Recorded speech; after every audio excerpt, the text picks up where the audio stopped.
everybody. Welcome back to another episode of Bite-Sized Democracy. Okay, before you think this is just another fear-mongering climate crisis video, it is, but it isn't, because we are going to come at this thing from a generational solidarity viewpoint. Hear me out. My parents are boomers. I've noticed over the past couple of years that there's been a big trend toward blaming boomers for all of our problems. And I can understand the inclination. As I've entered midlife, I've become more radicalized to the left after learning more about American imperialism abroad and watching the middle class collapse around us here at home, mainly, as I see it, due to outdated and exploitative systems. My parents, on the other hand, seem destined to hang on to the notion that we are personally responsible for most of the problems, and if we just make better choices and keep voting and acting locally, we'll be able to improve the world around us. I'm all for that, but as I've tried to point out many times, we've run out of time.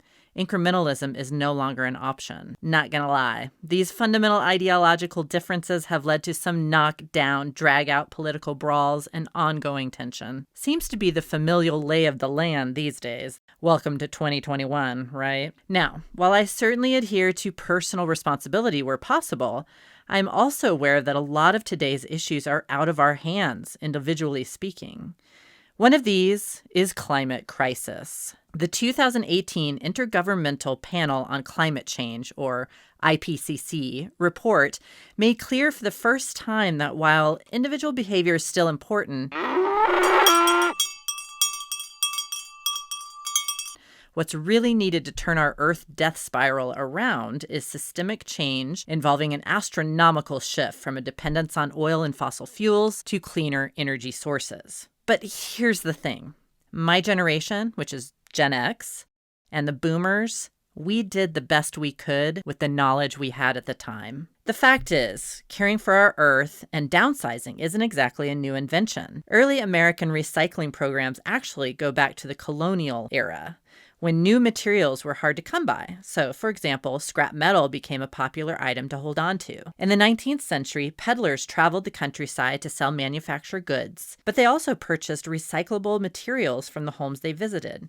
For example, rags were used to make paper, and leftover meat bones could make fertilizer. Even wealthy Victorian-era ladies would have their old dresses restitched to match the new styles. Before the Flint, Michigan water crisis was the controversy over the location of a toxic landfill in Warren County, North Carolina, in a predominantly African-American neighborhood.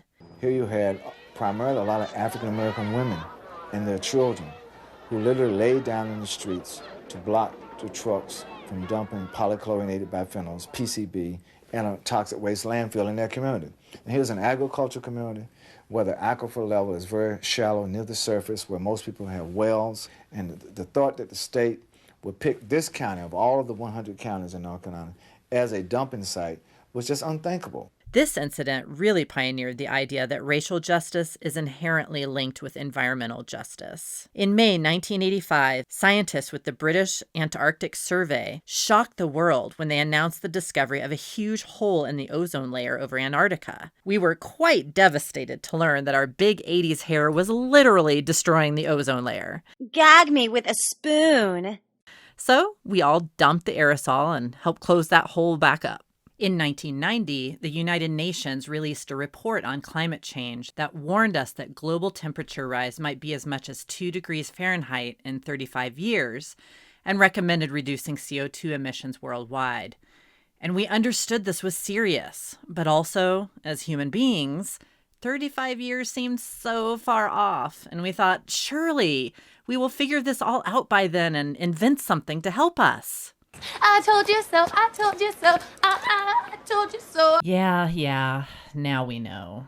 In 1996, the Environmental Protection Agency Air Pollution Report told us sulfur dioxide emissions declined between 1970 and 1990, and that carbon monoxide and ozone levels were down since the passage of the Clean Air Act in 1970. In general, the 90s were a series of massive environmental efforts through activism and legislation, and even bigger setbacks. But we kept fighting. And then, in the early and mid-aughts, came the outright climate change denial campaigns from oil and fossil fuel companies.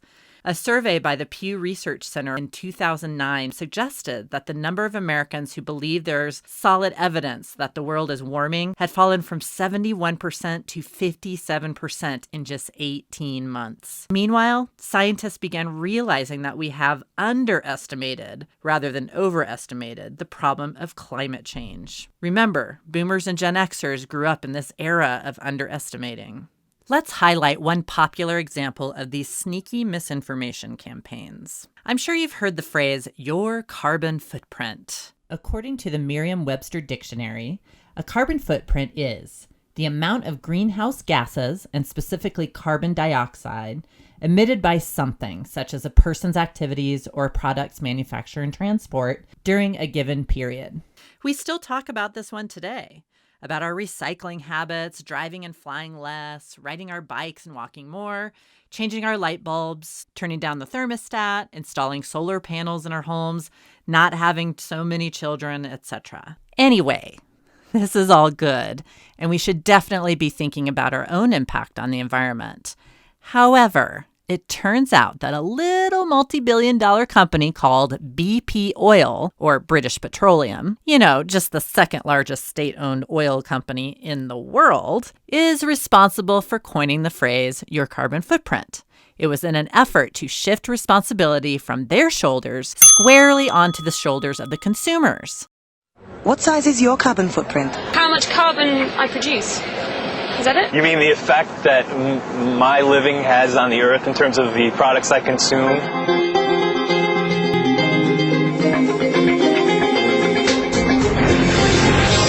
I may be late to the party, but I just learned about this a couple weeks ago. Yikes. This was about a decade ago, and now carbon footprint calculators are everywhere, plastered on travel sites, assembled into helpful guides by mainstream establishment upholding press like the New York Times, and of course featured on BP's website in 2006 that we found on the Wayback Machine. The site was part of BP's ad campaign, Beyond Petroleum, which, tried to frame you and me for the climate crisis. Slowly but surely, BP was linguistically replacing itself in the carbon conversation with the personal pronouns I, we, and you.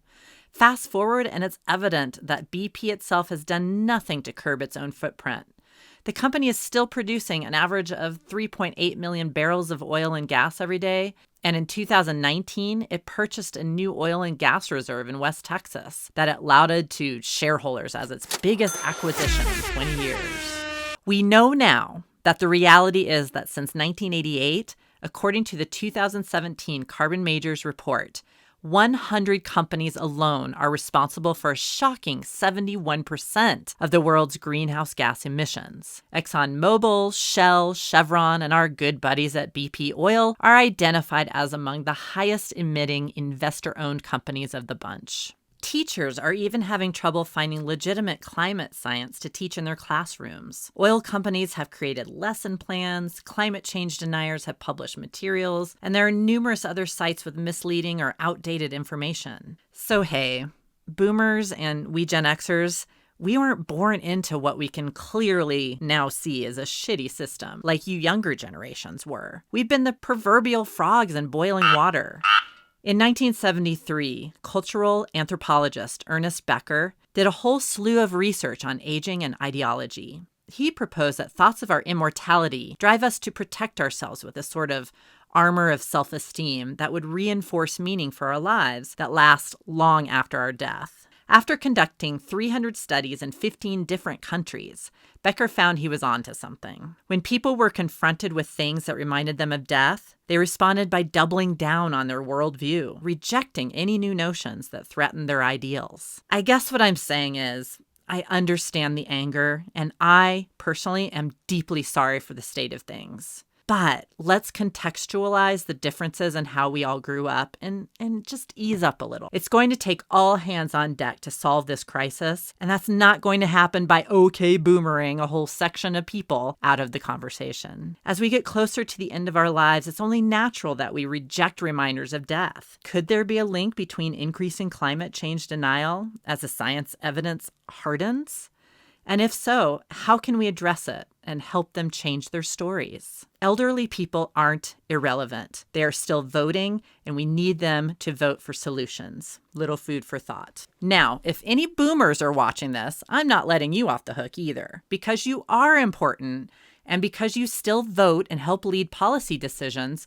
We need you to dust off your capes and be heroes for future generations. We're merely talking about shifting to more environmentally friendly sources of energy. You know, I'm thinking this calls for a little throwback to Saturday morning cartoons with G.I. Joe. When little Jimmy or Tommy would do something stupid, G.I. Joe was there to remind them what's up. And yes, sometimes creepily popping up in their windows. What the hell? And teaching them that knowledge is power. Tell Mom it was Billy's mistake. You're making the mistake. Flint! Anyone can have an accident, but lying makes it worse. But Mom will be upset. She'll be even more upset if you lie. And how would you feel if Billy got punished? Face up to what you've done. Don't take the easy way out. Remember, it's better to tell the truth. Now we know. And knowing is half the battle. Well, the oil companies are doing stupid things and lying, and knowing about it is half the battle. And that's where we come in. We must become better media detectives and follow the money. Because here's the rub. If you stay stubborn and in denial about climate crisis and let yourself fall victim to big oil propaganda and continue to vote in ways that help big business and harm human beings, you're signing a death warrant for your kids and grandkids. As you head into the great unknown, ask yourself, what kind of world do you want to leave for them? Really, that message is for all of us. We have to do better and we have to do more. And it will take all of us working together. Empathy, understanding, critical thinking skills, asking more questions, dropping the annoying "okay, boomer" from your vocabulary. It's called generational solidarity for climate justice. So let's do this thing, comrades, together.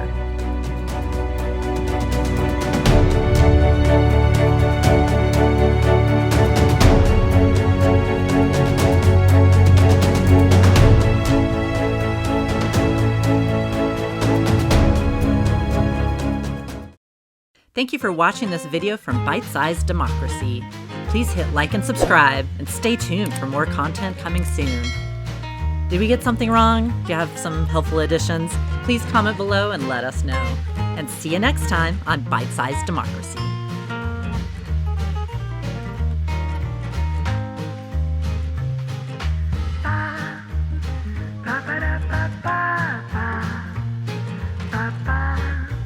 Ba-ba-da.